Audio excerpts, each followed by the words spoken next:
नमस्कार दोस्तों, आप सुन रहे हैं कहानी गोल्ड। आइए सुनते हैं रेणु मंडल जी की लिखी कहानी स्नेह के सूत्र। ऋचा का फोन आने से संध्या का मन और भी क्षुब्ध हो उठा। क्या समझते हैं ये बच्चे स्वयं को? ये जो कहेंगे, जैसा कहेंगे हम करने को बाध्य होंगे, मानो हम लोग हाड़ मांस का शरीर न होकर कोई मशीन मात्र हो जिसका काम बस बच्चों का हुक्म बजाना हो। नहीं नहीं, वह ऋचा के मायके हरगिज नहीं जाएगी। ऋचा को उसकी भावनाओं की तनिक भी फिक्र होती तो घर में तनाव का माहौल न रखती। आखिर ऐसा क्या कह दिया था उसने जो वो इतने दिनों से मुंह फुलाए घूम रही है? अकेले ऋचा का दोष नहीं है, रजत भी उसी का साथ दे रहा है। उसे भी कहाँ फिक्र है अपने माता पिता की। कभी कभी बहुत सोच विचार कर लिए गए फैसले भी गलत साबित होते हैं। नवीन के रिटायरमेंट पर रजत व ऋचा दिल्ली आए थे। उस समय दोनों ने अपनत्व भरे शब्दों में कहा था, माँ पापा अब हम आपको अकेले नहीं रहने देंगे, आपको हमारे साथ पूना रहना होगा। नवीन हंसे थे। मैं रिटायर भले ही हो गया हूँ पर अभी बूढ़ा नहीं हुआ हूँ। पापा हमें आपकी चिंता रहती है, अब आप फ्री हैं, आराम से पूना सेटल हो सकते हैं। संध्या व नवीन काफी दिनों तक सोच विचार करते रहे थे।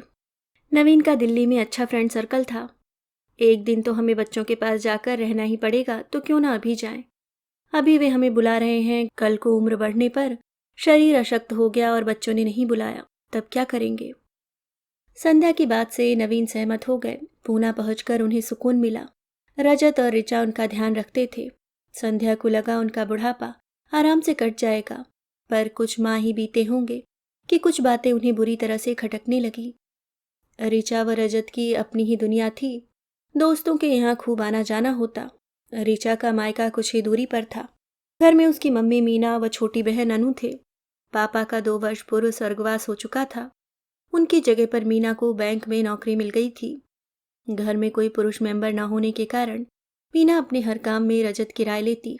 अनु भी अपने जीजू के साथ खुली हुई थी। यह सब देखकर संध्या और नवीन मन ही मन कुढ़ते। नवीन अक्सर कहते, पहले ये लोग जैसे भी रहते हों, कम से कम हमारी उपस्थिति में तो इन्हें अपना रवैया बदलना चाहिए। उस दिन तो हद ही हो गई। संध्या को सुबह से बुखार व सिरदर्द था। शाम को रजत ऑफिस से लौटा तो अपने साथ मीना को भी लेता आया। उन्हें देख संध्या उठने लगी तो मीना बोली, आपकी तबीयत खराब है, आप लेटी रहिए, मैं सबके लिए चाय बना लाती हूँ।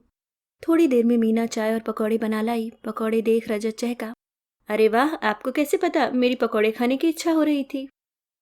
बच्चों के दिल की बात माएँ नहीं समझेंगी तो कौन समझेगा, क्यों संध्या जी? मीना ने संध्या की ओर देखकर मुस्कुराकर कहा। संध्या ने बेमन से गर्दन हिला दी। तभी ऋचा और अनु भी आ गए। पकौड़े देख अनु ने फरमाइश की, जीजू पकौड़ों के साथ जलेबी का कॉम्बिनेशन कैसा रहेगा? अभी लो। रजत लपकता हुआ मार्केट गया और जलेबी ले आया। रात में सबको गर्म खाना खिलाकर मीना और अनु अपने घर चले गए तो संध्या नवीन से बोली, माँ बेटी को बिल्कुल शर्म नहीं है, लगता ही नहीं अपने दामाद के घर बैठी हैं। जब अपना ही सिक्का खोटा हो तो किसी को क्या दोष। देखा नहीं, इन लोगों के आने पर रजत भी कितना प्रसन्न रहता है। मेरा ख्याल है हमें रजत को बताना चाहिए कि इस तरह रोज का आना जाना हमें पसंद नहीं है। सोच लो कहीं वह बुरा ना मान जाए। नवीन ने आशंका जताई। मानने दो, जब हमें यहाँ बुलाया है तो हमारी इच्छाओं का भी ध्यान रखना चाहिए। अगली सुबह अनु खाने का टिफिन लेकर आई तो संध्या बोली, अब मैं बिल्कुल ठीक हूँ, मम्मी से कहना शाम का भोजन बनाने की तकलीफ न करें। एक दिन मौका देख उसने रजत से कहा, तुम्हारी दीदी का फोन आया था, वह हमें अहमदाबाद बुला रही है, किंतु मैंने इनकार कर दिया। मम्मी कुछ दिनों के लिए चली जाइए, आपको चेंज मिल जाएगा। 6 माह पूर्व हम उसके पास गए थे, इतनी जल्दी जाने का क्या तुक है? ऋचा उसका व्यंग समझ गई। वह तो नक्कर बोली, माँ मैं समझ गई हूँ आपका इशारा किस ओर है। रजत, मैंने तुमसे कहा था ना कि माँ को मम्मी और अनु का यहाँ आना पसंद नहीं है। अब तुम स्वयं देख लो। रजत खामोश रहा। ऋचा बोली, माँ मैंने रजत से शादी से पहले ही कह दिया था कि मैं सदैव अपनी मम्मी और बहन का ध्यान रखूंगी। जिस तरह आप लोगों के प्रति हमारा फर्ज है, उसी तरह उन दोनों की देखभाल करना भी हमारा दायित्व है। ऋचा गुस्से में कमरे से बाहर चली गई। रजत भी उसके पीछे पीछे चल दिया। उस दिन से घर में तनाव रहने लगा। ऋचा का अपने घर वालों के साथ आना जाना तो कम नहीं हुआ। हाँ, संध्या व नवीन के प्रति उसके व्यवहार में बदलाव अवश्य आ गया। पहले मीना और अनु घर पर आते तो ऋचा चाहती कि सब लोग इकट्ठे बैठें, हंसे बोलें, खाए पिएं, लेकिन अब उसने ऐसा प्रयास छोड़ दिया। एक दिन संध्या ने नवीन से कहा, इससे तो हम दिल्ली में रहते तो अच्छा होता। नवीन झुंझला उठे, अक्सर इंसान भविष्य की चिंता में अपना वर्तमान भी बिगाड़ लेता है। यही तुमने किया है। मैंने तुमसे कहा था कि अपना शहर छोड़ना ठीक नहीं है। बच्चों के पास कुछ दिन रहो, उसी में इज्जत है। आजकल के बच्चे ऐसे कहाँ हैं कि बड़ों की बात का मान रखें। पर तुम मेरी सुनती ही कहाँ हो। अपने साथ साथ मेरी भी जिंदगी खराब कर दी। संध्या खामोश रही। अब तो उसे नवीन की बातें सुननी ही थीं। उन दिनों से संध्या व नवीन का मन काफी उचाट रहने लगा था। दिन भर घर में रहते बोर हो जाते, पहाड़ सा दिन काटे नहीं कटता था। बेटा बहू तो दिन भर ऑफिस में रहते, घर पर होते तब भी ऋचा से कम ही बात होती थी। एक दिन रजत का सुझाव आया, अपनी कॉलोनी से कुछ ही दूरी पर रिटायर्ड लोगों का एक क्लब है, उसे ज्वाइन कर लीजिए। वहां आप दोनों को हम उम्र लोग मिलेंगे तो दिल बहल जाएगा। रजत का सुझाव उन्हें पसंद आया। अगले ही दिन उन्होंने क्लब ज्वाइन कर लिया। क्लब में समय तो अच्छा गुजर जाता, पर घर के तनाव से मन पर बोझ बना हुआ था। क्लब में ही उनकी मुलाकात कमलनाथ जी व उनकी पत्नी से हुई। दोनों को उनका स्वभाव बहुत पसंद आया। धीरे धीरे उनकी दोस्ती बढ़ने लगी। उस दिन शनिवार था। रजत व ऋचा की छुट्टी थी। संध्या ने सोचा कि आज कमलनाथ दंपत्ति को डिनर पर बुलाएंगे, पर इससे पहले कि वह यह बात ऋचा को बताती, ऋचा तैयार होकर उसके कमरे में आई और बोली, माँ, मैं और रजत घर जा रहे हैं, कुछ जरूरी काम है, कल वापस आएंगे। संध्या को क्रोध आ गया। ऋचा व रजत के जाने के बाद वह बड़बड़ाने लगी। क्या काम है माता पिता को यह बताना भी जरूरी नहीं समझा, बस मुंह उठाया और चल दिए। अरे काम वाम कुछ नहीं, बस जाने का बहाना चाहिए। खैर हम भी घर पर बोर क्यों हुए, चलो कमलनाथ जी के घर चलते हैं। तैयार होकर वे दोनों घर से निकल पड़े। रास्ते में ऋचा का फोन आया, माँ, अनु की शादी की बात होनी है, आप दोनों घर आ जाएं। लीजिए मम्मी से बात कीजिए। मीना की आवाज आई, भाभी जी, आपका और भाई साहब का आना जरूरी है। आप दोनों बड़े हैं, आपकी राय के बिना कुछ नहीं हो सकेगा। हम कोशिश करेंगे, उखड़े स्वर में संध्या ने जवाब दिया और फोन काट दिया।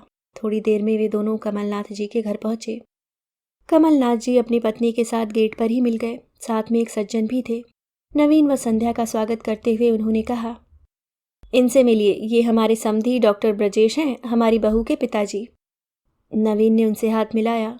डॉक्टर ब्रजेश बोले, मैं चलता हूँ कमलनाथ, कल समय से आ जाना डॉक्टर, व याद रखना कल तुम्हें पार्टी भी देनी है। इस पर दोनों हंस पड़े। डॉक्टर ब्रजेश के जाने पर लॉन में बैठते हुए नवीन बोले, लगता है अपने समधी जी के साथ आपके बहुत दोस्ताना संबंध हैं। हाँ, रिश्तों को दोस्ताना बना लो तो उन्हें निभाना सहज हो जाता है। उन्हें व मुझे दोनों को शतरंज का शौक है। जब भी मिलते हैं शतरंज की बाजी जरूर जमती है। आप खुशकिस्मत हैं जो आपको इतने अच्छे समधी मिले, अन्यथा कभी कभी तो रिश्तेदारी बोझ बन जाती है। नवीन बुझे मन से बोले, इस संदर्भ में मेरे विचार भिन्न है नवीन। मेरा यह मानना है कि रिश्ते कभी बोझ नहीं होते, बस उन्हें निभाने की कला आनी चाहिए। आपकी समधन नहीं आई थी? संध्या ने बात बदली। मिसेस कमलनाथ ने बताया, आई है ना, अभी अपनी बेटी यानी हमारी बहू के साथ मार्केट गई हुई हैं। आज रात यहीं रुकेंगी। कमलनाथ बताने लगे, डॉक्टर ब्रजेश के बेटा बहू लंदन में हैं, पति पत्नी यहाँ अकेले हैं, इसलिए अक्सर आते रहते हैं, कभी कभी रात में रुक भी जाते हैं। संध्या बोली, लगता है आपके व हमारे घर की कहानी एक जैसी ही है। हमारी बहू ऋचा का मायका घर से कुछ ही दूरी पर है। हर वक्त का आना जाना लगा रहता है। हम दोनों को बिल्कुल अच्छा नहीं लगता। एक दिन मैंने ऋचा को कह ही दिया कि मायके वालों का ज्यादा आना जाना ठीक नहीं लगता है। बस उसी दिन से वह उखड़ी उखड़ी रहती है। घर में एक तनाव सा रहने लगा है। बेटा भी उसे समझाने के बदले उसी का पक्ष लेता है। अरे पुराने समय में तो लोग बेटी के घर का पानी भी नहीं पीते थे। आज का जमाना बदल गया है, लोग एडवांस हो गए हैं। पर इसका अर्थ यह नहीं कि सास ससुर का कोई लिहाज ही ना हो। जब देखो मुंह उठाए और चले आए। नवीन भारी मन से बोले, दरअसल दिल्ली से यहाँ आना हम लोगों की भूल थी। रजत व ऋचा अपनी दुनिया में मस्त हैं, उसमें हमारे लिए कोई जगह नहीं है। मिसेस कमलनाथ चाय लेकर आई थीं, सबके हाथ में एक एक कप पकड़ाते हुए बोली, भाई साहब, पेरेंट्स हमेशा पेरेंट्स ही रहते हैं। बच्चों की जिंदगी में हमेशा उनकी जगह होती है, ऐसा न होता तो वे आपको पूना क्यों बुलाते? पूना बुलाकर अपना फर्ज पूरा कर दिया, पर हमारी भावनाओं का सम्मान तो नहीं रखा। संध्या, स्पष्टवादी हूँ, बुरा मत मानना। हम बड़े अपनी हर इच्छा को बच्चों पर थोपना क्यों चाहते हैं? क्यों चाहते हैं कि हम जैसा कहें वे वैसा ही करें? सहज होकर उनके साथ क्यों नहीं रह सकते? जो बात तुम्हारे लिए छोटी है उनके लिए बड़ी है। अंतर सिर्फ सोच का है। नवीन का वक्त अब बहुत आगे बढ़ गया है। न जाने कितनी पुरानी मान्यताओं को हम पीछे छोड़ चुके हैं, पर अपनी सोच से आज भी चिपके रहना चाहते हैं कि बहू के मायके वालों का आना जाना ठीक नहीं लगता। क्या तुम्हारे घर में दूसरे लोग नहीं आते? बेटे के दोस्त, रिश्तेदार। फिर बहू के मायके वालों से ही इतना परहेज क्यों है? यूं तो हम समानता की बड़ी बड़ी बातें करते हैं, लेकिन बात जब अपने पर आती है तो अक्सर हमसे चूक हो जाती है। हम भूल जाते हैं कि जिस तरह हमने बेटे को पढ़ा लिखा कर बड़ा किया है, बहू की परवरिश भी उसी तरह हुई होगी।